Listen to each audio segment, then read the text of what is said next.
इसको नया मोबाइल चाहिए इसको। तो गाइस फाइनली आज हमारे 2 धाम और 3 ज्योतिर्लिंग के दर्शन। Hey guys, welcome back to my YouTube channel Rajni Brajwasi blog. कैसे हो गाइस?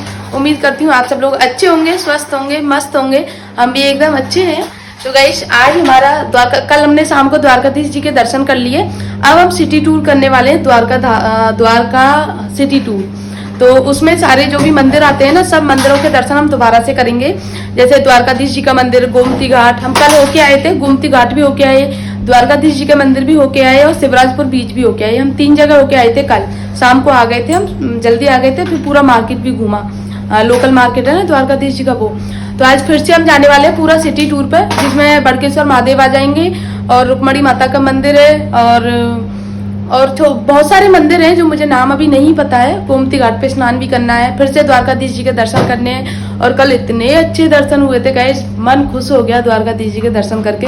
और मौसम 2 बार करके आए थे दर्शन, और मौसम इतना शानदार रहा है। पूरी हमारी ट्रिप में बहुत शानदार दर्शन, मतलब दर्शन तो अच्छे हुए ही हैं, लेकिन मौसम बहुत अच्छा रहा है। कल शाम को भी ठंडी ठंडी हवा चल रही थी, और मतलब क्या बताऊं, मतलब ऐसा लग रहा था बस यहीं आराम से घूमते रहो। और काफी टाइम हम घूमे भी थे, 1-1.5 घंटा लोकल में ऐसे ही घूमते रहे थे हम लोग, तो अच्छा लग रहा था। और अभी फिर से जाएंगे। पतिदेव तो गए मंगला करने के लिए द्वारकाधीश जी की, क्योंकि 6 बजे मंगला होती है। तो वो जल्दी नहा लिए थे, तो बोल रहे थे बच्चों को अभी मत उठा, क्योंकि रात को लेट सोए थे ना, तो तू बच्चों के पास रुक जा, मैं जाता हूँ। तो मैंने बोला ठीक है, तो मंगला करके आ जाओ और फिर हम दोबारा जाएंगे दर्शन करने के लिए। अब वैसे मंगला छोड़नी तो नहीं चाहिए, अब आए हैं तो, लेकिन बच्चों के पास रुकना जरूरी था, इसीलिए मैं नहीं गई। पतिदेव गए हैं। और द्वारकाधीश जी के मंदिर मैंने बाहर से आप लोगों को दिखाई दिया, ताकि अंदर मोबाइल वगैरह ले जाना अलाउड नहीं है। यहाँ तक कि घड़ी वगैरह, बेल्ट, सारी चीजें निकलवा देते हैं। तो सारे बड़े बड़े मंदिर है ना, सब में यही होता है गाइस। तो आज हम पूरा सिटी टूर करने वाले हैं, तो सारी चीजें आप लोगों को मैं बताऊंगी, दिखाऊंगी। प्लीज ब्लॉग में बने रहना। ब्लॉग थोड़ा सा लेट चल रहे हैं, लेकिन घर पहुंचते ही मैं सारे ब्लॉग आप लोगों को सुबह शाम में एक साथ में 2 ब्लॉग अपलोड करूंगी गाइस, ठीक है। तो अभी निकलते हैं थोड़ी देर में। बैग वगैरह पैक कर लिया है हमने और चलते हैं।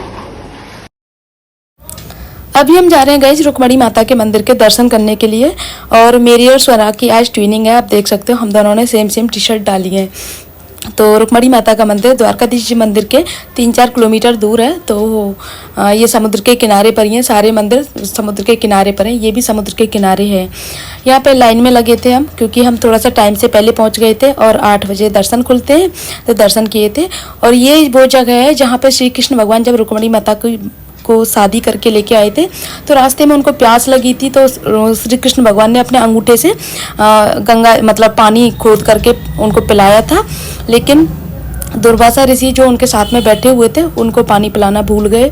दुर्वासा ऋषि ने उनको श्राप दिया था कि द्वारका में कहीं भी पीने योग्य पानी नहीं मिलेगा, चाहे कुआं, तालाब, बावड़ी कुछ भी बनवाओ। तो इतने सालों के बाद भी आज भी द्वारका में एक बूंद पानी पीने का नहीं मिलता है। पीने का तो क्या, इतना खारा पानी रहता है द्वारका का कि आप मतलब नहा भी नहीं सकते हो, इतना ज़्यादा खारा पानी रहता है। तो उस श्राप का असर आज भी है। तो इस मंदिर में पानी का दान किया जाता है गाइस। आप 1 घड़ा, 2 घड़ा, 1 टैंकर, जितना भी आप अपनी सामर्थ्य के हिसाब से कर सको, उतना पानी का दान किया जाता है इस मंदिर में। जल से जाके मैंने पानी पिया, तो भगवान ने अंगूठा जमीन में दबाई, गंगा जी को कागज दे दिया, रुक्मणी जी, कृष्ण जी दोनों ने जल पिया। पर रात्मा बेटा ऋषि दुर्वासा जी को पानी का विवेक नहीं किया, रजा होकर पानी पी रहा हूँ। ऋषि दुर्वासा जी ने श्राप दिया कि आपका द्वारिका में पीने का मीठा पानी नहीं मिले। तो आज के ये जमीन में यहाँ कुआं करो, बोर करो, ये भूमि में से खारा पानी निकलता है, नमकीन पानी, एक बूंद के पीने योग्य मीठा पानी मिले। हम अपना पितरों को पीछे 3 चीज देते, जिन्हें धर्मों में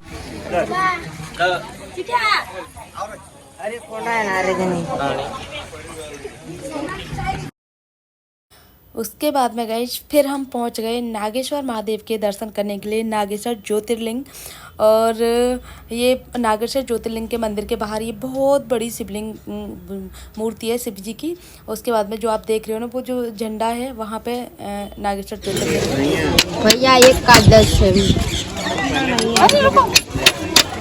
चलो फोटो खींचा ले तुरंत दे देंगे। चलो फोन में चाहिए, फोन में ये लगा दे, बस ये लगा दे, ये वाला लगा दे। चलो खुला नहीं है, उधर से ले लो आंटी जी खुला। इसका लगा दे, बस ये वाला लगा दे। नहीं है सही में नहीं। ये वाला लगा दे बस। क्या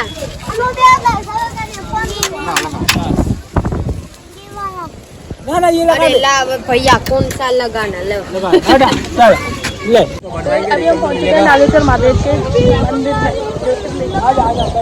जल्दी पहले दर्शन करते हैं जल्दी। हाँ उनमें से दूसरा ज्योतिर्लिंग है, ठीक है। पहला सोमनाथ में किया था, दूसरा ज्योतिर्लिंग नागेश्वर है। ये धार्मिक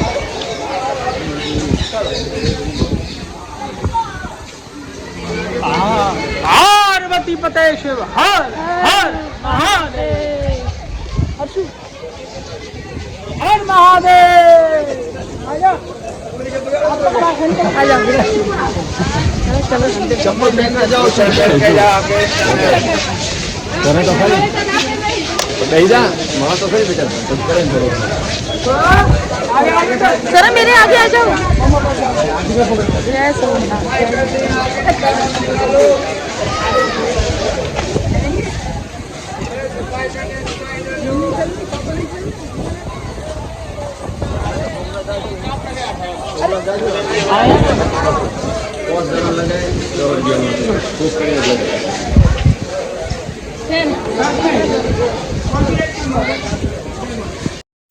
तो ये हैं गाइस नागेश्वर ज्योतिर्लिंग, और यहाँ पे आप पूजा भी कर सकते हो, फोटो वीडियो भी बना सकते हो। और अच्छे से दर्शन हो गए थे, बहुत सुकून से दर्शन हुए थे।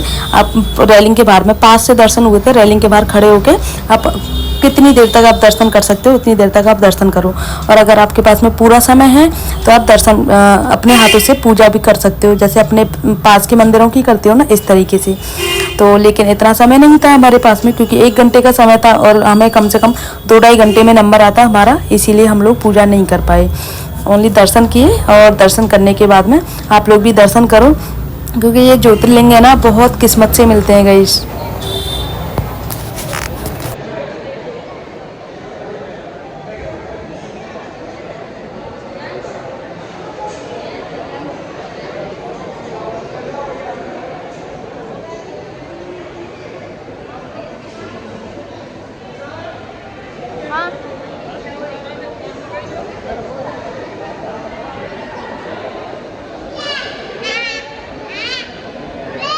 तो गाइस फाइनली आज हमारे 2 धाम और 3 ज्योतिर्लिंग के दर्शन हो गए।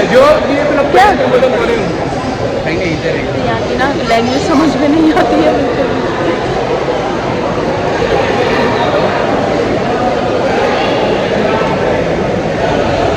जरा आओ बेटा,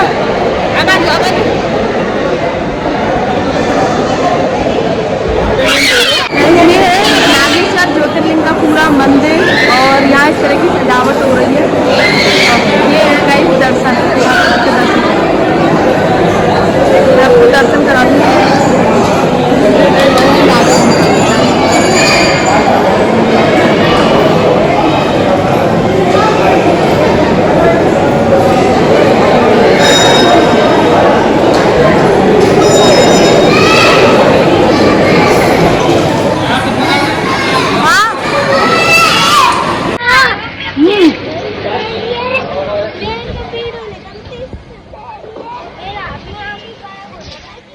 गोपी तालाब, गोपीनाथ जी का मंदिर।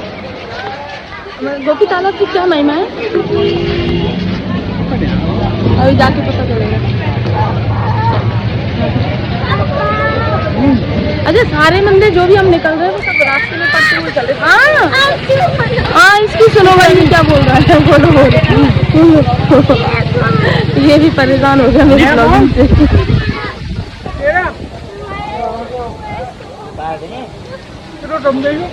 हाँ इसको नया मोबाइल चाहिए, इसको हमारे मोबाइल पसंद नहीं आ रहे तो बोला हमें नया मोबाइल चाहिए। गोपी कृष्ण मंदिर, ये रहा गोपी तालाब। बाबा तो लाएंगे, ये गोपी तालाब। गोपी तालाब अरे यार पानी फ्लो ऊपर तक है इसका, बाहर निकल रहा है। चलो गोपी तालाब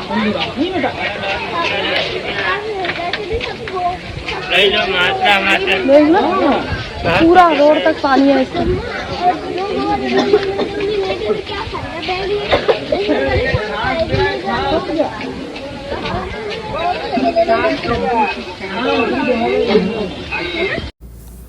ये है गोपी तालाब गाइज, और गोपी तालाब की महिमा ये है कि यहाँ पे जब श्री कृष्ण भगवान थे तो गोपियों के साथ में मतलब गोपियाँ यहाँ पे स्नान करती थी, और तो इसलिए इसका नाम गोपी तालाब है। और एक चीज़ और है, यहाँ पे जो आप नीचे तलेटी में इसके में जाते हो तो हाथ से ऐसे जब पानी में हाथ डालते हो ना, मतलब मिट्टी आती है ना, तो मिट्टी नहीं वो चंदन होता है गाइज, तो उसको बोलते हैं गोपी चंदन। गोपी चंदन आप लोगों ने सुना होगा, बहुत फेमस होता है गोपी चंदन, वो इसी तालाब से निकलता है, इसीलिए इस तालाब का नाम है गोपी तालाब, और चंदन का नाम होता है गोपी चंदन। तो यहाँ पे बहुत सारे आपको बेचने वाले मिल जाएंगे गोपी चंदन के नाम से, क्योंकि गोपी चंदन निकलता है इससे। अभी तो बाढ़ आई हुई है ना, तो पूरा पानी ऊपर तक है, बाकी तो जब थोड़ा सा पानी का फ्लो कम हो जाता है तब गोपी चंदन निकलता है। हम लोगों ने निकाल के देखा था, लेकिन पत्थर था, तो पानी तो बहुत गहरा है, इसीलिए भाई डर लग रहा था। हम लोग तो नहीं गए, ऊपर से ही ऐसे ही आचमन कर लिया था और ऐसे ही बस हाथ मुंह पे छींटे मार लिए थे, क्योंकि पानी को देख के डर लगता है, और पानी को कभी मजाक में नहीं लेना चाहिए, और बाढ़ के टाइम तो कभी भी नहीं लेना चाहिए। चलो बहुत देर लगेगी।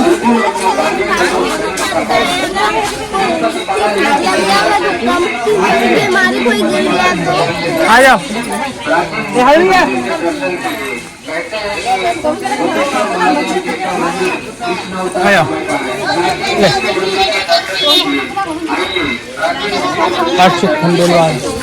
चलो गोपी महादेव श्री शिवाय नमस्ते। श्री शिवाय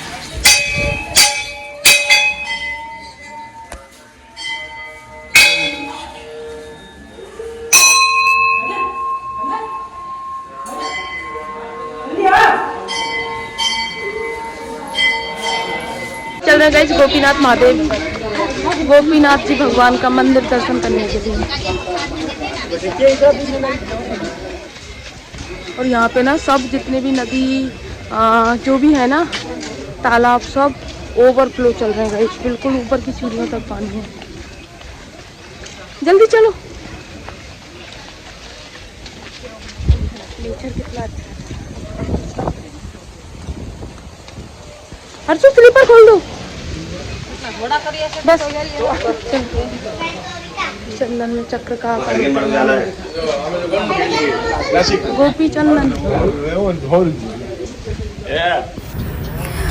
उसके बाद में गाइस जा रहे हैं हम भेंट द्वारका दर्शन करने के लिए। भेंट द्वारका भी द्वारकाधीश जी का मंदिर है, और भेंट द्वारका क्यों पड़ा इसका नाम और कैसी जगह है वो आप लोगों को ब्लॉग में आगे पता चलेगी। और पूरा चारों तरफ द्वारका में समुद्र है। द्वारका नगरी जो है समुद्र से घिरी हुई है चारों तरफ से, तो ये भी समुद्र है, इधर भी। और पहले तो क्या भेंट द्वारका से भेंट द्वारका जाने के लिए आप लोगों को स्टीमर लेने होते थे, बोट लेनी होती थी, छोटे छोटे शिप होते हैं तो उनसे जाते थे, क्योंकि पुल नहीं बना था। अब ये समुद्र के ऊपर पुल बना दिया है मोदी जी ने, 3-4 साल हो गए हैं। इतना शानदार पुल है गाइस, बिल्कुल ऐसा लगता है कि आप जैसे विदेश में हो, उस तरीके का फील होता है। हम बस में थे तो मैं इतना ही रिकॉर्ड कर पाई थी, बाकी ट्रैफिक बहुत ज़्यादा रहता है और मोबाइल बाहर निकाल के रिकॉर्ड करना बहुत मुश्किल हो रहा था मेरे लिए, इसीलिए। बहुत शानदार पुल है गाइस। नाव बिल्कुल बंद कर दिए, क्योंकि समुद्र इस टाइम पे उफान पे होता है, तो नाव बंद ही कर दिए। तो भेंट द्वारका जाने का सबसे अच्छा रास्ता लगा मुझे ये। तो अभी फाइनली हम पहुंचने वाले हैं भेंट द्वारका। ये सारा आप जो देख रहे हो ना, पूरा भेंट द्वारका है गाइस। तो जब द्वारकाधीश के मंदिर के दर्शन करते हैं तो आपको भेंट द्वारका भी जाना कंपलसरी होता है, तभी आपकी यात्रा पूरी मानी जाती है। तो गाइस अभी हम भेंट द्वारका के दर्शन करते हैं। 12 बज गए। अभी हमसे पीछे लाइन में लगने वाले तो पीछे ही है अभी। हाँ देखा था मैंने। सर आओ तो 11 आप बोल रहे हो तो ये है पूरी भेंट द्वारका, जहाँ हम द्वारकाधीश जी के दर्शन करके आए हैं। सुदामा और श्री कृष्ण भगवान। आओ बेटा, यहाँ पे बहुत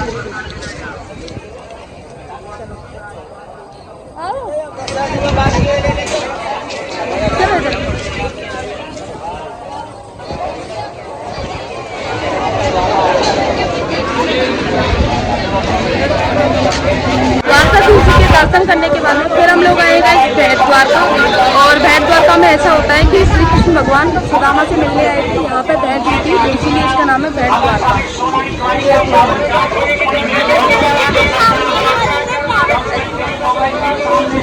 गाइस हमने अच्छे से दर्शन कर लिए, बहुत भीड़ थी, 12 बजे बंद हो जाता है मंदिर, लेकिन टाइम से हमारे दर्शन हो गए, 12 बजे से ही दर्शन हुए। अभी हम निकल रहे हैं, मोबाइल वगैरह अलाउड नहीं होते ना मंदिरों में, इसीलिए हम लोगों ने कहा चलो चलो चलो। तो गाइस अभी हम जा रहे हैं बड़केश्वर महादेव टेम्पल के दर्शन करने के लिए, और यहाँ पे ना समुद्र के पास में ही है बड़केश्वर महादेव, और हल्की हल्की नन्ही नन्ही सी बारिश हो रही है, और ये पीछे नवाब जादे को लेकर चल रही है। ये मेरे पास नहीं आता, इसकी है कि खासियत है कि पापा की उंगली पकड़ के चलना है मुझे। ये भी समुद्र के ही पास में है।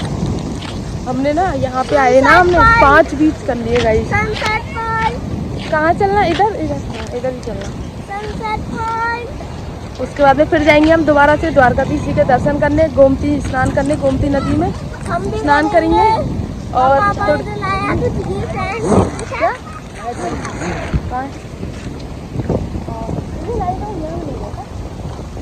इतना नहीं रहता, 20 समुद्र में रहता है लाइट हाउस, वैसे जलती होगी सिग्नल के लिए, लेकिन लाइट हाउस 20 समुद्र में रहता है सिग्नल देने के लिए।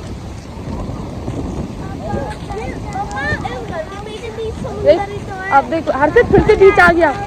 हर्षित को सिर्फ और सिर्फ बीच चाहिए। हर्षित की आदत है, मम्मा कहाँ चल रहे हैं? बीच पे चल रहे हैं ना, बीच पे घूमने चल रहे हैं ना। चलो फिर से बीच आ गया। मंदिर का रास्ता इधर से इधर से इधर से चलो चलेंगे। चलो ये बड़केश्वर महादेव यही मंदिर है ना, बीच पे बाद में जाएंगे, पहले महादेव जी के दर्शन करके आएंगे गाइस। और हमारे ना सभी जगह के बहुत अच्छे दर्शन हुए। आज हमारा लास्ट डे है द्वारका में, शाम को हमारी ट्रेन है बैक टू गोवर्धन। बहुत एंजॉय कर लिया, कल से नहीं परसों से, और परसों से फिर वही अपना बस वही डेली रूटीन स्टार्ट हो जाएगा। नए रूटीन गायब हो जाएंगे और पापा ये है गाइस बड़केश्वर महादेव टेम्पल। और मुझे द्वारकाधीश मंदिर के बाद में जो सबसे अच्छी चीज़ लगी ना, वो लगी थी बड़केश्वर महादेव मंदिर। इतना गजब का व्यू, इतना शानदार, इतना मतलब आपको क्या बताऊं, बस यहाँ घंटों बैठे रह सकते हो आप अकेले यहाँ पे, इतनी अच्छी जगह है। समुद्र में इतना उफान चल रहा था इस टाइम पे कि मतलब ऊपर तक, शिवलिंग के ऊपर तक छलांग मार रहा था, इतना तेज़ उफान था समुद्र में। तो पहले तो डर लग रहा था, लेकिन जब सब लोग जा रहे थे तो हम लोग भी गए और फिर दर्शन किए भोलेनाथ के। और दर्शन करने के बाद में फिर हम कम से कम 3-4 घंटे यहाँ पे बैठे थे आराम से, क्योंकि हमें पूरा टाइम था। हमारी रात को 10 बजे की ट्रेन थी, तो हमारे पास में टाइम था, एक बार और दर्शन करने हैं हमें द्वारकाधीश जी के, तो इसीलिए गाइस। और समुद्र का उफान देख लो आप, कितनी तेज़ प्रेशर से पानी, और ये जो साइड में पहाड़ है ना, इनको काटते हुए पानी जा रहा था, इतना प्रेशर से पानी है। क्योंकि बारिश का टाइम है ना, और बारिश के टाइम में समुद्र उफान पे रहता है, ज्वालामुखी ज्वार भाटे आते रहते हैं ना, इसीलिए गाइस।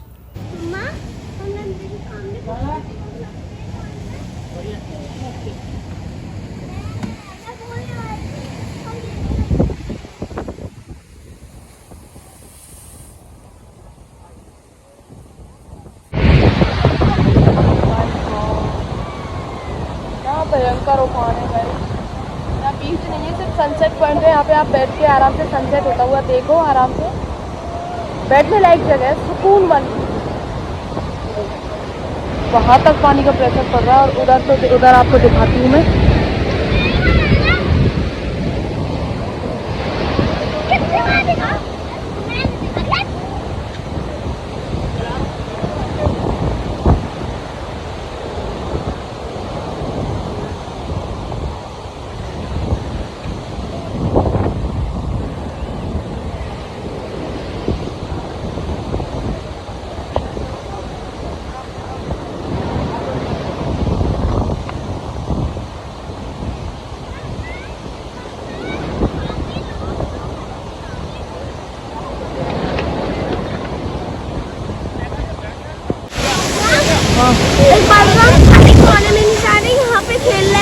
नहीं नहीं, उधर जाना ही नहीं है बेटा।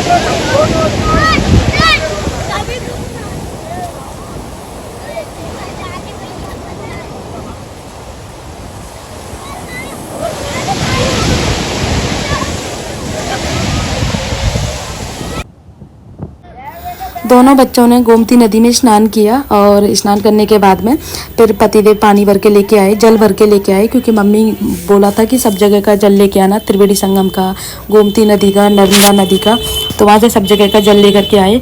और आप लोगों ने एक चीज़ नोटिस की होगी कि रात को हम लोग जब दर्शन करने आए थे तो गोमती घाट आए थे घूमने के लिए, तब पानी ओवरफ्लो चल रहा था गोमती घाट का, और अभी आप देख सकते हो सुबह में पानी बिल्कुल खाली हो चुका है। तो यही गोमती घाट का रहस्य है गोमती नदी का।